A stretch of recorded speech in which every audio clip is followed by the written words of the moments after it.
What's going on, y'all? We're back, and of course, we're transitioning from wrestling back into basketball as we got some very interesting things to talk about here, a couple of them at least. But before we do, I do want to real quick put this out there. Really, really shocking news, as if there hasn't been enough of it. But this one in particular is kind of wild to me. If you're not familiar with who this man is, he is John Brenkus. For those of you who remember, he was actually the host of ESPN Sports Science, and I gotta say, the guy was actually fantastic with everything he did, just in terms of how he went into detail about whatever the topic was. It was just really, really good, and he made it that much more enjoyable to watch. Um, I don't know that there was much more than a season or two of sports science. It didn't really last very long, but it was one of the cooler shows that you could see. I actually saw a post on Twitter X, whatever you want to call it, earlier, where they actually showed a segment from sports science where Kevin Love actually boxed out a sumo wrestler. I'm not even joking, a full-blown sumo wrestler. I'm pretty sure you can find it, but yeah, guy was probably at least a good 350 or so, and went after Kevin Love full speed like a true sumo would, and Kevin Love, being in position, was ready for him and actually ended up getting the rebound in the process. I mean, it was really awesome to see. I don't know if I remember watching that specific episode, but there were an awful lot of cool things that happened there from that, not just basketball. Particularly, I mentioned I'm an MMA guy. I believe it was Forrest Griffin they had on there one time, and they talked about Muay Thai kicks and how the difference between that and kicks from karate. Definitely worth checking out if you're able to find any of these videos. Well worth a watch. Rest in peace, John Breckus. I believe he was 54. This is just shocking, like 53, 54. Crazy to think about, but condolences to his family and friends, loved ones. It's just really wild that it's even a thing, and yeah, hard to know what else to say. So we're gonna actually move on from that to maybe not as pleasant. I mean, maybe this particular situation isn't as pleasant, but of course, there was a post that I saw that actually had Tom Thibodeau being fired as New York Knicks head coach. No sources have actually confirmed that, so that's actually fake news, but it is real interesting, and I do want to talk about Tibbs here in this instance. The reason I want to talk about him, having been an admitted Bulls fan that I was, that was actually his first head coaching job, was with the Chicago Bulls, featuring Jimmy Butler, Derrick Rose, Luol Deng, amongst others. And those were some pretty damn good teams at that time. It's just unfortunate they were every bit as capable as any other team, especially whatever team LeBron was on at that point. It's just that for whatever reason, Tibbs did not bring the best out of them the way that he could have. He wouldn't play guys the way that he should have, and it wound up showing because, you know, you wind up limiting yourself in terms of what you're able to do in the playoffs if you don't utilize pieces accordingly, if you don't make certain adjustments.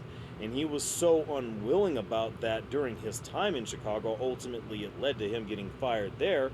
He got a little bit better at it when he was coaching the Timberwolves, but still not much better results. So ultimately, he winds up with the Knicks, where he is now, at least as of now. Now, my thing to that, of course, was if the Knicks ended up getting swept by the Pacers, there's no shot Tibbs avoids getting fired for that. There's just no way you can tell me, especially in New York, and you get swept by one of the fiercest rivals the Knicks have to offer all time in the Pacers, and he doesn't get fired? Like, I just don't see how that works. But that doesn't seem to be the case, and I don't know that that happens anytime right away, seeing as how they did actually go 6 games. And if things would have worked a little more in their favor, they probably would have forced a Game 7 that we'd be having tonight. But that isn't the case. We're looking forward to Pacers Thunder on Thursday, as I mentioned before. And another thing to this that I also have to bring up is, let's just say that was something that Knicks brass actually decided to pull the trigger on, was firing Tom Thibodeau. I mention this because you actually have at least a couple of candidates available right now who would come in and be amazing fits for the New York Knicks. Now, there are reasons why we aren't going to go, why that isn't going to be the case, and we'll go into that here in a bit.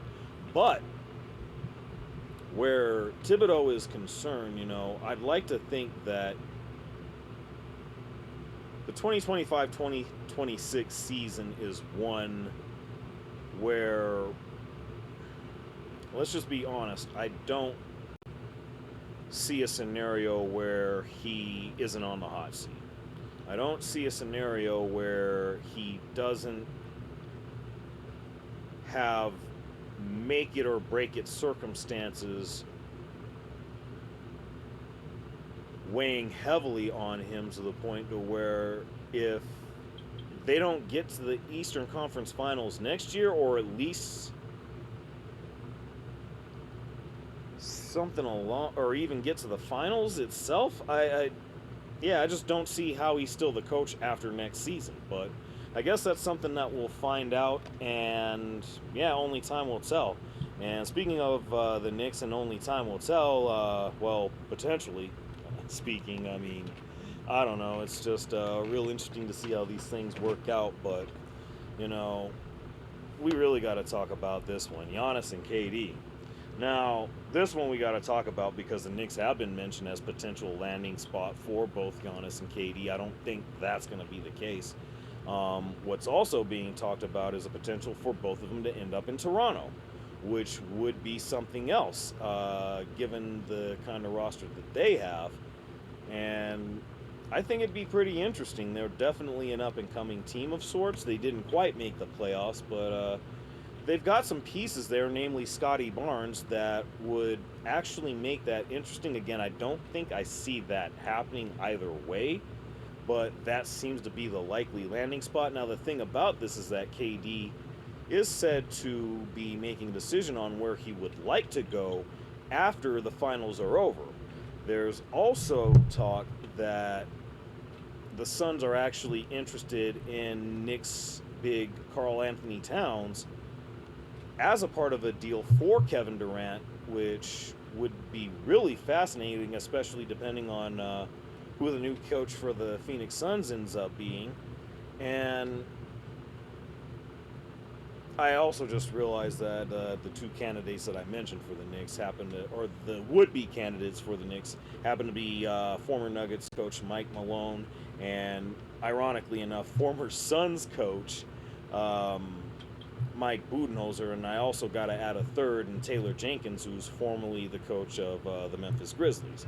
Now, getting back to this particular subject, that would also have a lot to do, if that were to be the case, as far as whether or not either of these dudes actually end up in New York. And the other thing to that is that there's strong belief that Giannis could end up with the Spurs, and they definitely have the means to make that happen. So, all of that being said, is a KD-Giannis team up likely? I'm going to go ahead and say no, especially not on a contending team. But it would be fun to watch, again, depending on where that would end up. But I don't really see that happening because it's just, for one thing, they're playing the same position. They're both power forward. You could have Giannis play center, but I wouldn't put Giannis at center. That's just something I personally wouldn't do. Now, KD, he's still capable of being a small forward, but he's just been playing power forward so much because he stretches the floor out that way, and significantly because he's KD.